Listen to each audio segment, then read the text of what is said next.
সাহাবা এসে বলতেছে আমার হৃদয় কঠোর, নবীজি একটা আমল শিখায় দেন যাতে করে আমার এই শক্ত হৃদয়টা নরম হয়ে যায়। নবীজি বললেন আমসিহ রাসাল ইয়াতীম ওয়া আত'ইমিল মিসকিন। নবীজি বললেন শোনো, তুমি ইয়াতীমের মাথায় বেশি বেশি হাত বুলায় দাও আর মিসকিনদেরকে বেশি বেশি খানা দাও। তাহলে ইয়াতীমের মাথায় হাত বুলায় দিলে হৃদয় নরম করে দেন আল্লাহ। শুধু তাই নয়, কোন ব্যক্তি যদি ইয়াতীমের অভিভাবক হতে পারে তার লাভ আর লাভ। রাসূল আকরাম সাল্লাল্লাহু আলাইহি ওয়াসাল্লাম বলেন ওই ঘর কতই না উত্তম ঘর যেই ঘরের মধ্যে একজন ইয়াতীম আছে আর তার সাথে সদাচরণ করা হয়, তার সাথে ভালো ব্যবহার করা হয়, ওই ঘর কতই না উত্তম ঘর। মুফাসসিরিনে কেরাম বলেন যেই ঘরে একজন ইয়াতীম আছে ওই ঘরের মানুষ যদি ইয়াতীমের সাথে ভালো আচরণ করে ওই ঘরের মধ্যে বরকত যিনি বাড়ায়া দেন তিনি কে? সেজন্য অনেক সময় ইয়াতীম থাকে, ভাই মারা গেছে, চাচার ঘরে ইয়াতীম থাকে কি থাকে না? অনেক সময় চাচাও খারাপ আচরণ করে, চাচিও করে, চাচাতো ভাইরাও করে কি করে না বলেন? খবরদার এমনটা আমরা করব না। মা বোনরা যদি শুনি কেউ যদি এরকম থাকে আমরা তাদের সাথে করব না, কারণ তাদের সাথে খারাপ আচরণ করার কারণে আল্লাহ তাআলা আমার ঘরের বরকত নষ্ট করে দিবে। নবীজি বলেন ওই ঘর কতই না নিকৃষ্ট ঘর যেই ঘরে একজন ইয়াতীম আছে আর তার সাথে অসৎ আচরণ করা হয়। মুফাসসিরিনে কেরাম বলেন যেই ঘরে ইয়াতীমের সাথে খারাপ আচরণ করা হয় ওই ঘর থেকে বরকত তুলে নিয়ে যান কে? এই জন্য ইয়াতীমের সাথে যদি সদাচরণ করা হয় আল্লাহ তাআলা বরকত দিয়ে ভরপুর করে দেয়। শুধু তাই না, ইয়াতীমের অভিভাবক হতে পারলে লাভটা কি? নবীজি বলেন আনা ওয়া কাফিলুল ইয়াতীম কাহাতাইনি ফিল জান্নাহ। নবীজি বলেন আমি আর ইয়াতীমের অভিভাবক এই রকম পাশাপাশি জান্নাতে অবস্থান করব। এই দুইটা আঙ্গুল যেমন পাশাপাশি আছে, নবীজি বলেন আমি আর ইয়াতীমের অভিভাবক ওইভাবে জান্নাতে পাশাপাশি অবস্থান করব। ফাআম্মাল ইনসানু ইযা মাবতালাহু রাব্বুহু ফাআকরামাহু ওয়া না'আমাহু। আল্লাহ তাআলা যখন মানুষকে পরীক্ষা করার জন্য আল্লাহ তাআলা যখন তাদেরকে নেয়ামত দেন, রিজিক দেন, ধন দৌলত, টাকা পয়সা দেন, ফাআকরামাহু ওয়া না'আমা, সম্মানিত করেন, সাথে সাথে নেয়ামত তাদেরকে দেন, টাকা পয়সা দেন। যেই মানুষগুলা মনে করে টাকা পয়সা সম্মান এটা মনে হয় আল্লাহ তাআলার ভালোবাসার নিদর্শন, ওই মানুষগুলা তখন বলে ফায়াকুলু রব্বি আকরামান, আমার রব আমাকে সম্মানিত করেছে। আপনাদের সমাজেও আপনারা হয়তো এমন অনেক মানুষ পাবেন নামাজ পড়ে না, রোজা রাখে না, সম্পদের মালিক, হজ করে নাই, যাকাতও দেয় না, নাফরমানি করে, কিন্তু সামাজিকভাবে তার অনেক সম্মান, অনেক সম্পদের মালিক। এই রকম মানুষ সমাজে আছে না নাই? ও নামাজ পড়ে না ঠিক, আল্লাহর নাফরমানি করে, আবার মানুষের সামনে বড়াই করে বলে দেখো আমাকে আল্লাহ তাআলা কত ভালোবাসে, কত সম্মান দিয়েছে, কত টাকা পয়সা দিয়েছে। যদি ভালো না বাসতো তাহলে কি এত ধন দৌলত সম্পদ আমাকে আল্লাহ তাআলা দিত নাকি? সে মনে করে আল্লাহ তাআলা ভালোবেসে তাকে সম্পদ আর সম্মান দিয়েছেন, আর আল্লাহ তাআলা বলেন না বান্দা, না না, আমি তোমাকে এই সম্মান সম্পদ দিয়েছি তোমার পরীক্ষা নেওয়ার জন্য। তাহলে একটা বিষয় আমাদের সামনে ক্লিয়ার যে টাকা পয়সা শুধু নেয়ামত নয়, আল্লাহ তাআলার পক্ষ থেকে পরীক্ষাও হয়। এরপরে আল্লাহ তাআলা বলেন ওয়া আম্মা ইযা মাবতালাহু ফাকাদারা আলাইহি রিজকাহু ফায়াকুলু রাব্বি আহানান। আবার যখন পরীক্ষা নেওয়ার জন্য আল্লাহ তাআলা তার রিজিকের মধ্যে সংকীর্ণতা আনেন, সম্মান শেষ, সম্পদ শেষ, টাকা পয়সা সব শেষ, এইবার সে বলে ফায়াকুলু রাব্বি আহানান, আমার রব আমাকে অপমানিত করেছে। মুফাসসিরিনে কেরাম লেখেন সে কেমন যেন বলতে চায় আমি সম্পদের উপযুক্ত ছিলাম, কিন্তু আমার রব আমাকে সম্পদ দেয় নাই, আমি সম্মানের উপযুক্ত ছিলাম, আমার রব আমাকে সম্মান দেয় নাই।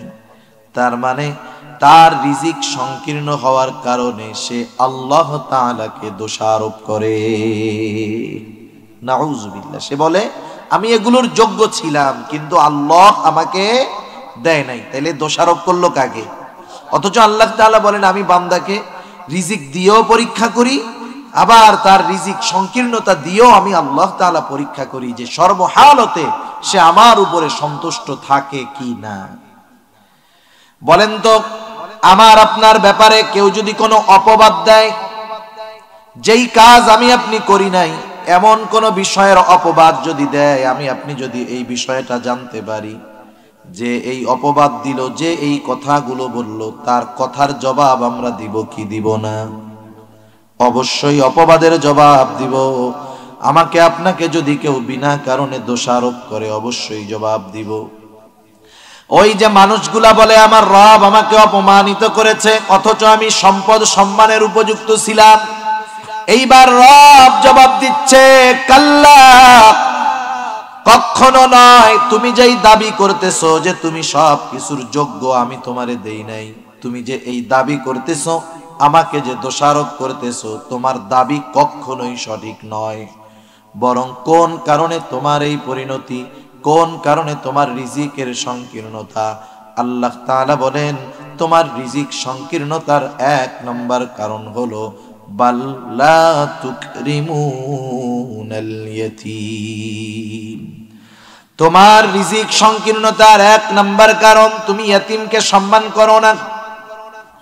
ইয়াতীমকে সম্মান করো না, এর দ্বারা উদ্দেশ্য কি? মুফাসসিরিনে কেরাম বলেন ইয়াতীমকে সম্মান করার উদ্দেশ্য হলো ইয়াতীমের যত হক আছে হকগুলো যথাযথভাবে আদায় করা। ইয়াতীম যদি ধনী হয় তারও কিছু হক আছে, ইয়াতীম যদি গরিব হয়, অসহায় হয়, তার উপরেও কিছু হক আমাদের আছে।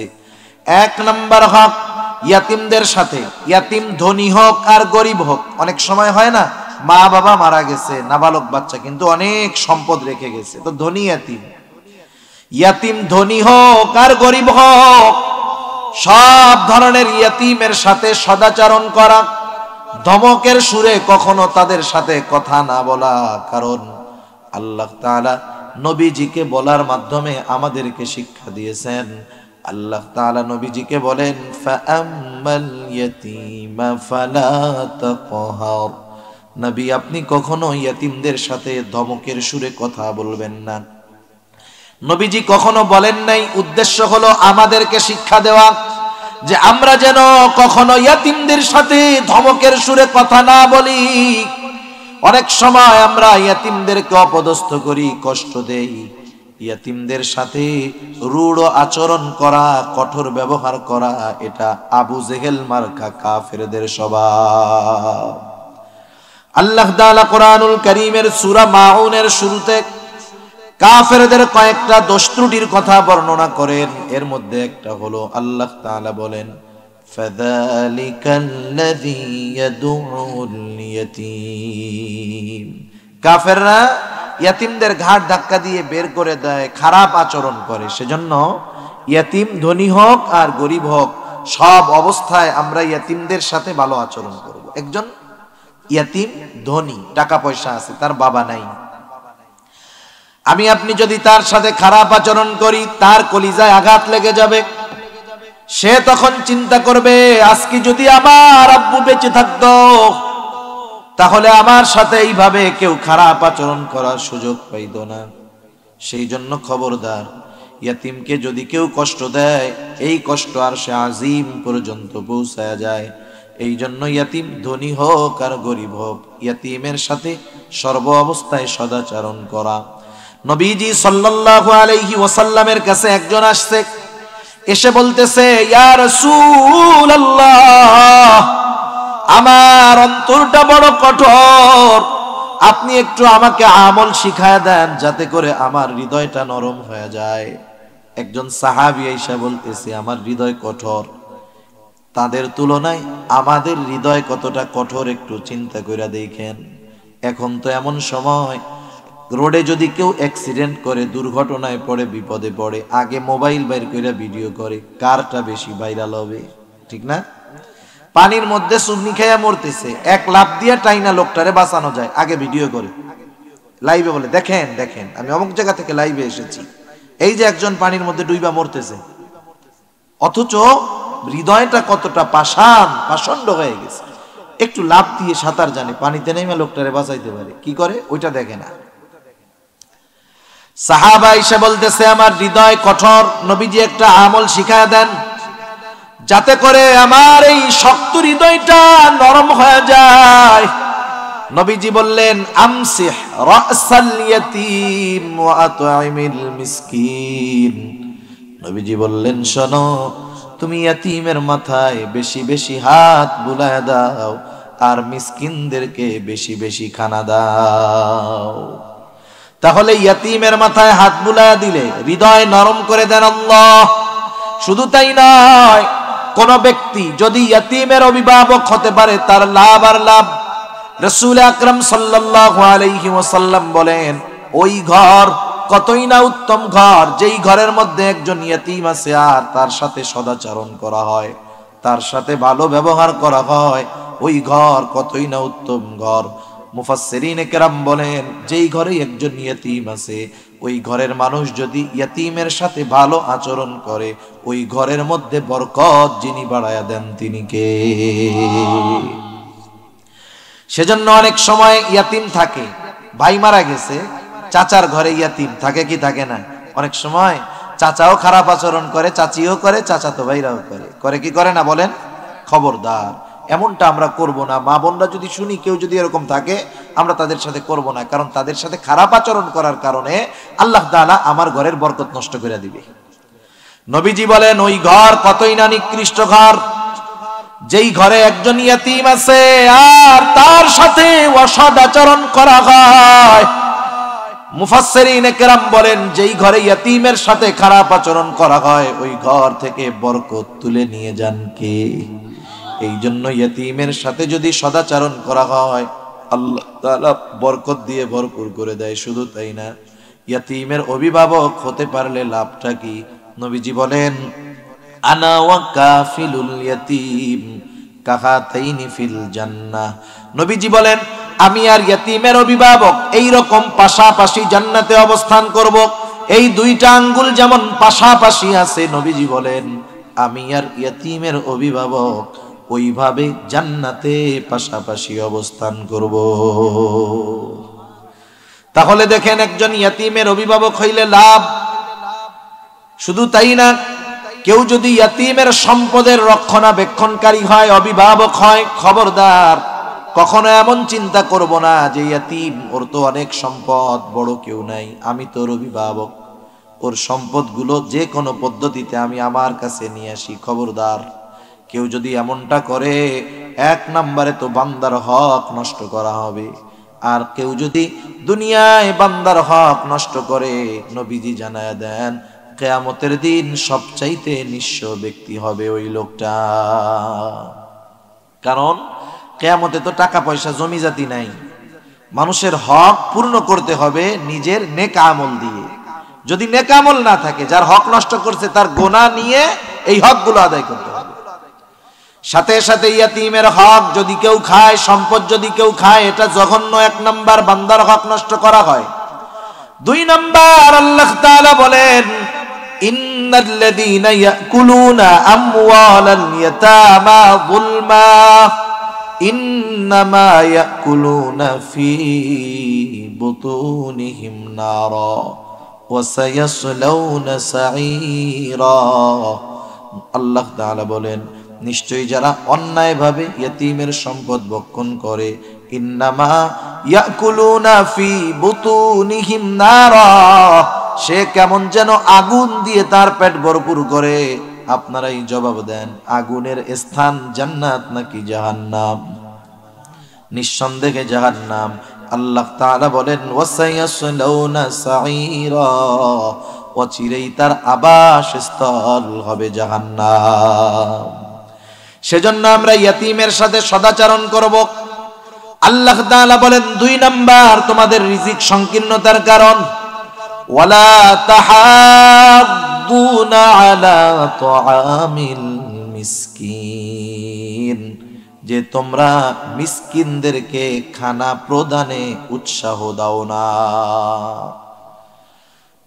আরেকজনকে উৎসাহ দিবে কে? আমি যদি আরেকজনকে বলি যে তুমি মিসকিনরে খানা দাও, সে আমার কথা শুনবে কখন? আমি নিজে মিসকিনকে খাবার দিব তখন। যখন আমি নিজে খাবার দিব তখন আরেকজনকে উৎসাহ দিলে সে আমার কথা শুনবে, ঠিক কিনা বলেন? কেউ যদি আমারে আপনারা এসে বলে এই মিসকিনদের খানা খাওয়ানো অনেক ফজিলত, তুমি খাওয়াইও, কিন্তু এই বেটা নিজে মিসকিন দেখলে ঘাট ধাক্কা দিয়ে সরায় দেয়, এখন ও যদি আমাকে ওই উপদেশ দেয় তখন কি বলবেন? আরে মিয়া ওয়াজ কইরো না, নিজে মিসকিন ফকির মিসকিন দেখলে ধাক্কা দিয়ে ফেলায় দাও, খাবার টাবার দাও না, আর আমাকে উপদেশ দিতে আইসো, এরকম বলবো না আমরা? তার মানে মিসকিনদের খানা প্রদানে উৎসাহ তো তারাই দেয় যারা নিজেরাও মিসকিনদেরকে খাবার দেয়। এখানে আল্লাহ তাআলা দ্বিতীয় গুণের কথা উল্লেখ করছেন, যার মধ্যে এই গুণটা পাওয়া যায় তার মধ্যে প্রথম গুণটা থাকে। যেমন আপনাদের একটা উদাহরণ দেওয়ার জন্য বলি, একজন বিসিএস ক্যাডার হয়েছে, বিসিএস ক্যাডার অথবা মাস্টার্স কমপ্লিট করছে ঢাকা ভার্সিটি থেকে, বাংলাদেশের লেখাপড়া মোটামুটি তার শেষ। গ্রাম অঞ্চলের মানুষ অনেক জায়গায় আছে লেখাপড়া বলতে বুঝে ম্যাট্রিক আর আইয়া পাস, ম্যাট্রিক আর আইয়া পাস। মুরব্বীরা এখনো আছে, অনেকে বলে অমুকের ছেলে ম্যাট্রিক পাস, অথচ মুরব্বী জানে না যে এই জামানায় ম্যাট্রিক পাস দিয়া পিওনের চাকরি হয় না। আগের জামানার কথা বাদ দেন, এই জামানায় এটা কঠিন ব্যাপার। মুরব্বী ভাবে যে ম্যাট্রিক পাস অনেক বড় শিক্ষিত মানুষ, তা ওই ছেলেটা মাস্টার্স কমপ্লিট করছে, গ্রামে আসছে, গ্রামে শিক্ষিত মানুষ টানুষ আর নাই। এখন সব মানুষ ওই ছেলেটারে দেখতে আসছে যে খুব ভালো রেজাল্ট করছে বাংলাদেশের মধ্যে। ওই মুরব্বীও আসছে। মুরব্বী আসার পরে সবাই চলে যাওয়ার পরে চিন্তা করতেছে, বাবা তুমি কি লেখাপড়া করছো জিজ্ঞাসা করতেছে। বলে আমি ঢাকা ভার্সিটি থেকে মাস্টার্স কমপ্লিট করছি, সাথে সাথে আমি বিসিএস পেয়েছি, এখন আমি একটা সরকারি জবে আছি আর কি। শুনছি বাবা তুমি অনেক শিক্ষিত, তা আমার একটা কথা তোমার কাছে জানার আছে। কি কথা চাচা?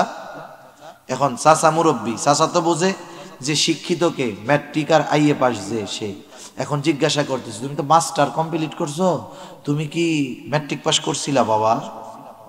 এখন একটু বলেন না আমারে, যে মাস্টার্স কমপ্লিট করলো সে কি ম্যাট্রিক পাস করা ছাড়া আছে? ম্যাট্রিকে ফেল করলে সে পরের ধাপে যাইতে পারবে? তার মানে কেউ যদি বলে যে আমি মাস্টার্স কমপ্লিট করছি, তার মানে এর আগে সে অনার্স কমপ্লিট করছে, এর আগে সে এইচএসসি কমপ্লিট করছে, তার আগে এসএসসি কমপ্লিট করছে। তার মানে মাস্টার্স কমপ্লিট যে করলো, শেষ গুণটা বলার দ্বারা বোঝা যায় আগের গুণগুলো তার মধ্যে আছে বিদায় শেষ গুণটা সে অর্জন করছে, ঠিক কিনা বলেন? অনুরূপভাবে মিসকিনদেরকে খানা প্রদানে উৎসাহ দেয় তারা, মিসকিনদেরকে খানা দেয় যারা। সম্ভব না, এই অনুরোধ করেন না, আমি আগেই ক্ষমা চেয়ে নিছি এই জন্য। তাহলে মিসকিনদেরকে খানা দেয় কারা? মিসকিনদেরকে খানা দানে উৎসাহ দেয় তারা, মিসকিনদেরকে খাবার দেয় যারা। সাধারণভাবে মিসকিন অসহায় সহ সাধারণভাবে সবাইকে খানা খাওয়ানো এটা ফজিলতের কাজ। রাসূল আকরাম সাল্লাল্লাহু আলাইহি ওয়াসাল্লামের কাছে একজন লোক আসছে, আয়েশা জিজ্ঞাসা করতেছে আইয়ুল ইসলামে খাইর, ইসলামের মধ্যে সর্বোত্তম কাজ কোনটা? নবীজি সাল্লাল্লাহু আলাইহি ওয়াসাল্লাম জবাব দিলেন তুতঈমুত তাআম ওয়া তাকরাউস সালাম আলা মান আরাফতা ওয়া মান লাম তারিফ। নবীজি বললেন শোনো, তুমি মানুষকে খানা খাওয়াও আর পরিচিত অপরিচিত সবাইকে বেশি বেশি সালাম দাও। নবীজি এখানে কোনো স্তর বিন্যাস করেন নাই। নবীজি বলেন নাই মিসকিনদের খাওয়াও, গরিবদের খাওয়াও। নবীজি সাধারণভাবে বলছে খানা খাওয়াও। তার মানে বোঝা গেল মানুষ ধনী হোক গরিব হোক, পরিচিত হোক অপরিচিত হোক, দেশি হোক বিদেশি হোক, মুসলিম হোক অমুসলিম হোক, আমরা যদি ওই পরিচিত অপরিচিত যাই হোক না কেন ওই লোকটাকে যদি আল্লাহর জন্য খানা খাওয়াই, আল্লাহর সন্তুষ্টির জন্য খানা খাওয়াই, ফজিলত আছে না নাই? আমরা মানুষদেরকে খানা খাওয়াবো, মাঝে মধ্যে দাওয়াত দিয়ে খাওয়াই না আমরা আত্মীয় স্বজন? বিবাহ অনুষ্ঠানে মাঝে মধ্যে দাওয়াত দেই না? এই দাওয়াতগুলো আমরা নিঃস্বার্থভাবে দিব, একমাত্র কার সন্তুষ্টির জন্য দিব? আল্লাহ তাআলা জানায় দেন সাহাবায়ে কেরাম আল্লাহর জন্য খানা খাওয়াইতেন, এই জন্য বিবাহের দাওয়াত দিয়ে তারা টাকা নিতেন না, উপহার সামগ্রী নিতেন না। আমরা তো দুনিয়ার নিজাম আজকে কোথায় গেল? দাওয়াত দিয়ে শুধু দাওয়াতি না, ডাকাতিও করে। এই সিস্টেম আপনাদের এলাকায় আছে নাকি? হায় হায়, লজ্জাজনক বিষয়, গোটা দেশ নির্লজ্জ হয়ে গেল। দাওয়াত দিয়া খাওয়াবে, আবার টাকা নিবে কেন? খাওয়াবো কার জন্য? জোরে বলেন। সাহাবায়ে কেরাম তাদের অভ্যাস কি ছিল? আল্লাহর জন্য খানা খাওয়াইতো। তাদের এই কাজটা আল্লাহ তাআলার কাছে এত পছন্দনীয় হয়েছে, আল্লাহ তাআলা তাদের অভ্যাসের কথা কোরআনুল কারীমের মধ্যে বর্ণনা করে বলেন, ইন্নামা নুতাইমুকুম লিওয়াজহিল্লাহি লা নুরিদু মিনকুম জাযাআন ওয়ালা শুকুরা।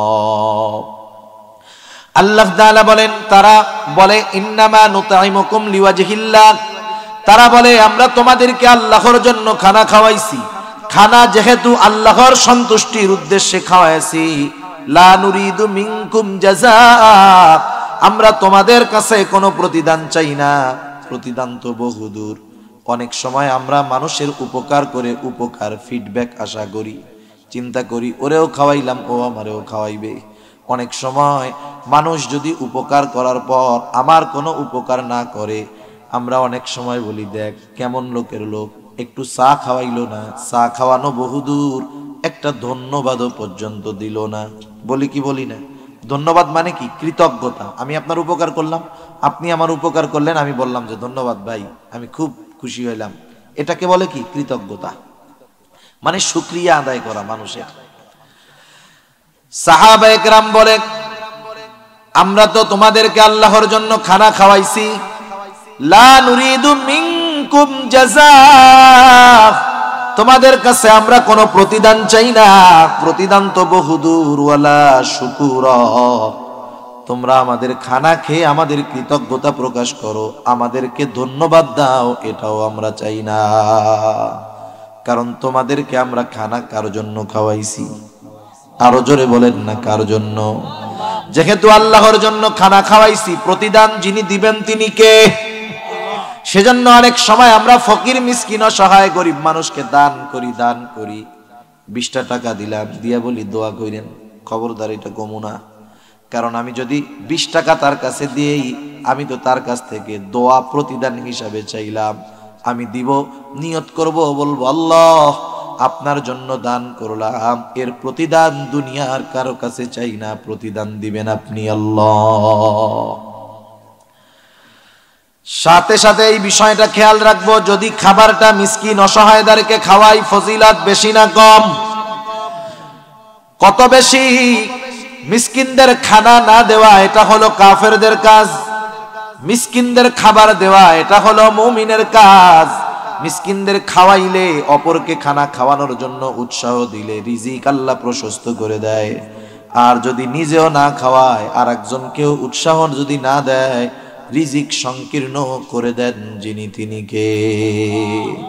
সেজন্য মিসকিনদের খানা খাওয়াইলে রিজিক প্রশস্ত হয়, মিসকিনদের খানা না দিলে রিজিক আল্লাহ সংকীর্ণ করে দেয়। সেজন্য মিসকিনদের বেশি বেশি খানা খাওয়াবো। সাথে সাথে ওই মিসকিন অসহায় লোকগুলো যদি আমাদের প্রতিবেশী হয়, প্রতিবেশী, তাহলে তার উপরে দায়িত্ব বেশি। সাধারণভাবে খানা খাওয়ানো ফজিলতের কাজ, কিন্তু মিসকিন যদি, অসহায় মিসকিন যদি আমার আপনার প্রতিবেশী হয়, তাহলে তাদেরকে খানা দেওয়া এটা ঈমান সম্পৃক্ত বিষয় হয়ে দাঁড়ায়।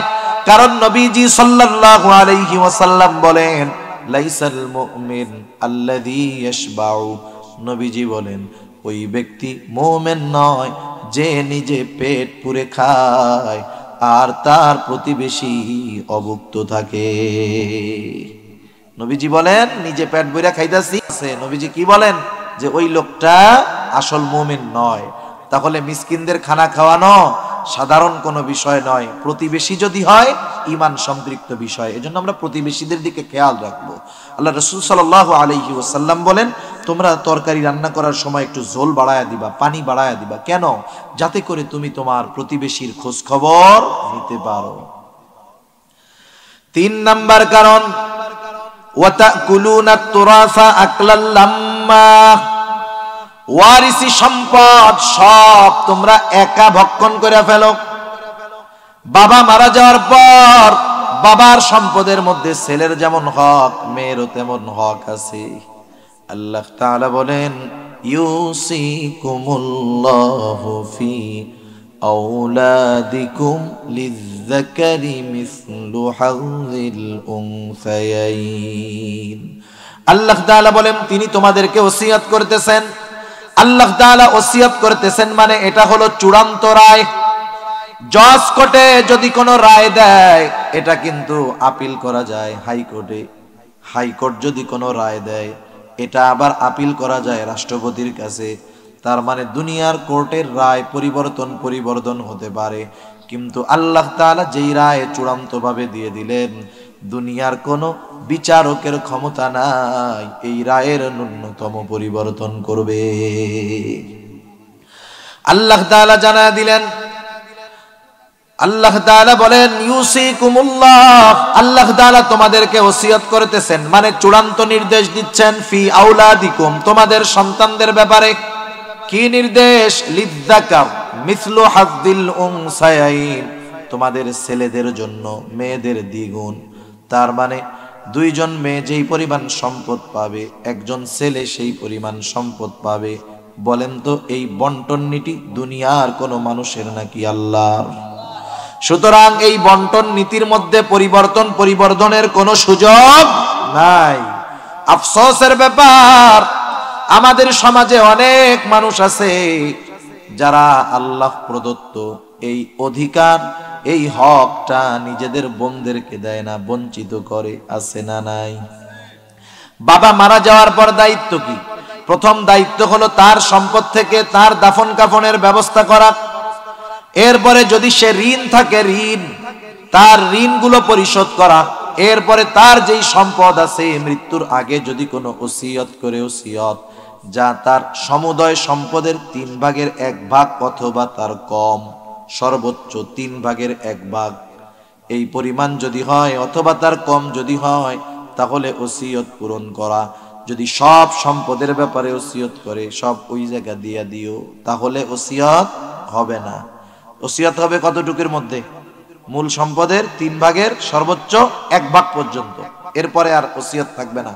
যদি সব সম্পদ দিয়ে দিতে চায়, হবে না। যদি কোনো ওসিয়ত করে, সেই ওসিয়ত পূর্ণ করা।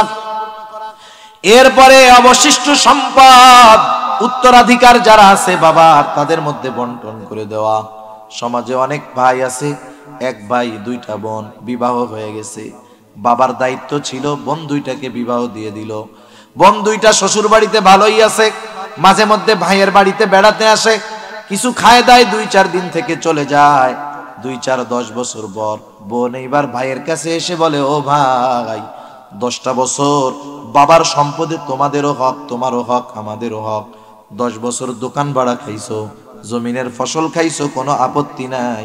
আজকে আমাদের হক আমাদেরকে বুঝায় দাও।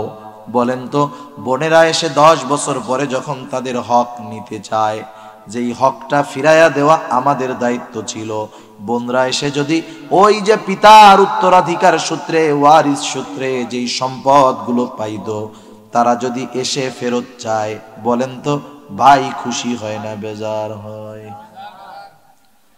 মুখটা ফুড়িয়া একেবারে অবস্থা খারাপ হইয়া যায়, ঠিক না?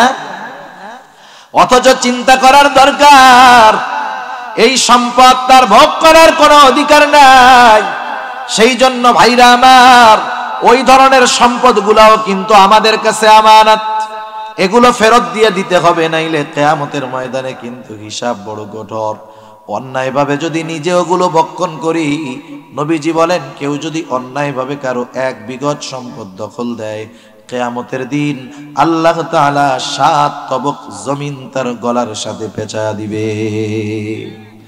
সেজন্য প্রত্যেকটা মালিক, সম্পদের মালিক যে, তার কাছে ওই সম্পদ ফিরায় দেওয়ার দায়িত্ব আমার। যদি আমার কাছে তার সম্পদ থাকে, এজন্য অনেক ভাইরা আছেন বোনদের সম্পদ বঞ্চিত করেছেন, খবরদার সম্পদগুলো ফেরত দিয়ে দেন, নাইলে হয়তো দুনিয়ায় অ্যাকাউন্টে বেশি কিছু টাকা কিছু জমি হবে, কিয়ামতের দিন সব কিন্তু হারানো লাগবে। 4 নাম্বার ওয়াতাকুলুনাত তুরাসা আকলাল লাম্মা ওয়া তুহিব্বুনাল মালা হুব্বান জাম্মা। রিজিক সংকীর্ণতার চতুর্থ কারণ আল্লাহ তাআলা বলেন ওয়া তুহিব্বুনাল মালা হুব্বান জাম্মা। মালের মহব্বত, সম্পদের মোহ। একটা হলো সম্পদ উপার্জন করবে কোনো বাধা নাই, কারণ দুনিয়াতে চলার জন্য সম্পদ দরকার।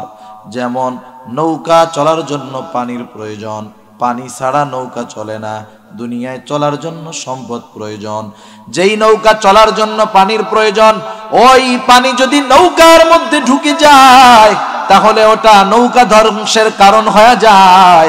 দুনিয়ায় চলার জন্য সম্পদ প্রয়োজন, উপার্জন করেন কোনো মানা নাই, কিন্তু সম্পদ উপার্জন করতে গিয়ে যদি দ্বীনকে ছেড়ে দেওয়া হয় ওই সম্পদ জাহান্নামে যাওয়ার কারণ হয়। আপনি ব্যবসা করতেছেন, অসুবিধা নাই তো, ভালো কাজ। আল্লাহ তাআলা সম্পদকে নিয়ামত তো বলছে, শুধু পরীক্ষা না। আল্লাহ তাআলা বলেন আল মালু ওয়াল বানুনা জিনাতুল হায়াতিদ দুনিয়া। সম্পদ সন্তান এগুলো দুনিয়ার অলংকার। এই সম্পদ সন্তান, সম্পদ উপার্জন করা কোনো মানা নয়। আমরা মালদার হব, ধনদার হব, সম্পদওয়ালা হব, তবে দিনদার মালদার হতে হবে, দুনিয়াদার মালদার হওয়া যাবে না। মাল উপার্জন করব, সম্পদ উপার্জন করব দিনকে প্রাধান্য দিয়ে। ব্যবসা করি, নামাজের সময় দোকান বন্ধ। ব্যবসা করি, টাকা পয়সা হিসাব করে বছর শেষে যথাযথভাবে যাকাত দিব। সম্পদের মালিক আল্লাহ বানাইছেন, হজ ফরজ হয়েছে, হজ করব। আমি দিনদার মালদার হব, তাহলে অসুবিধা নাই, আরো ভালো, ওটা নেয়ামত। কিন্তু দুনিয়াদার মালদার হব না। আমাদের সমাজে অনেক মানুষ আছে মাল উপার্জন করার কারণে নামাজ পড়ে না। দোকানদার দোকানদারি করে, নামাজ পড়ে না। ব্যবসায়ী ব্যবসা করে, নামাজ পড়ে না। সিএনজি ওয়ালা সিএনজি চালায়, নামাজ পড়ে না। শুধু দুনিয়া উপার্জন করে দিনকে বাদ দিয়ে। ওই যে নৌকার মধ্যে পানি ঢুকে গেলে যেমন নৌকা ধ্বংস হয়ে যায়, দিনকে বাদ দিয়ে দুনিয়া কামাইলে জীবন ধ্বংস হয়ে যায়, আখিরাত শেষ হয়ে যাবে। এজন্য আরেকটা কারণ মুফাসসিরিনে কেরাম বলেন, এই যে মানুষ অপরাধগুলো করে, ইয়াতীমের সাথে খারাপ আচরণ করে, মিসকিনদের খাবার দেয় না, ওয়ারিসদের সম্পদ সব একা খায়া ফেলে, কেন? মালের লোভে, মালের মহব্বতে। দুনিয়ার মহব্বত, মালের মহব্বত যখন কারো মধ্যে অগ্রাধিকার পেয়ে যায়, তখন সে মাল উপার্জন করতে গিয়ে যাচাই বাছাই করে না, কোনটা হালাল কোনটা হারাম। কবিতায় পড়ছেন না, ওই যে পুঁটি মাছ পাই না, একটা যদি পাই অমনি ধরে গাপুস গুপুস খাই। হ্যাঁ, ও যখন দিনকে বাদ দিয়ে দুনিয়া উপার্জন করে, ও বাছাই করে না কোনটা হালাল কোনটা হারাম, যা পায় তা নিয়ে খালি পকেট ভরে, ঠিক কিনা বলেন? আর যে দিনদার, সে টাকা আসার আগে হিসাব করে যে এটা কোন পথে আসলো, এটা কি হালাল নাকি হারাম। সে দোকানদার দিনদার ওজনে কম দিবে না, 2 নাম্বারকে 1 নাম্বার বলে বিক্রি করবে না। আর দুনিয়াদার যাচাই বাছাই করবে না, 5 নাম্বারটারে আল্লাহর কসম কইয়া 1 নম্বর বইলা বিক্রি করবে। আছে না নাই বলেন? সেজন্য আল্লাহ তাআলা বলেন এই 4 কারণে তোমাদের রিজিকের সংকীর্ণতা আসে। কি কি? 1 নাম্বার ইয়াতীমের সাথে সদাচরণ না করা, 2 নাম্বার মিসকিনদের খানা না দেওয়া, সাথে সাথে অপরকে উৎসাহ না দেওয়া, 3 নাম্বার ওয়ারিসি সম্পদ সব একা খেয়ে ফেলা অন্যায় ভাবে, 4 নাম্বার অতিরিক্ত মালের মহব্বত। এগুলো মানুষের রিজিককে সংকীর্ণ করে দেয়। আমি আপনাদের কাছে আগেই ক্ষমা চেয়ে নিছি, আমি সময়ের চাইতেও তাও 5টা মিনিট বেশি করছি। আল্লাহ তাআলা যদি চায়, তৌফিক দান করে, ভবিষ্যতে যদি রিজিকে থাকে ইনশাআল্লাহ আমিও লম্বা সময় নিয়ে আপনাদের সাথে কথা বলবো। আল্লাহ সুবহানাহু ওয়া তাআলা আমাদের কথাগুলো বুঝবার, আমল করবার তৌফিক আল্লাহ দান করুক। সকলে বলি আমিন।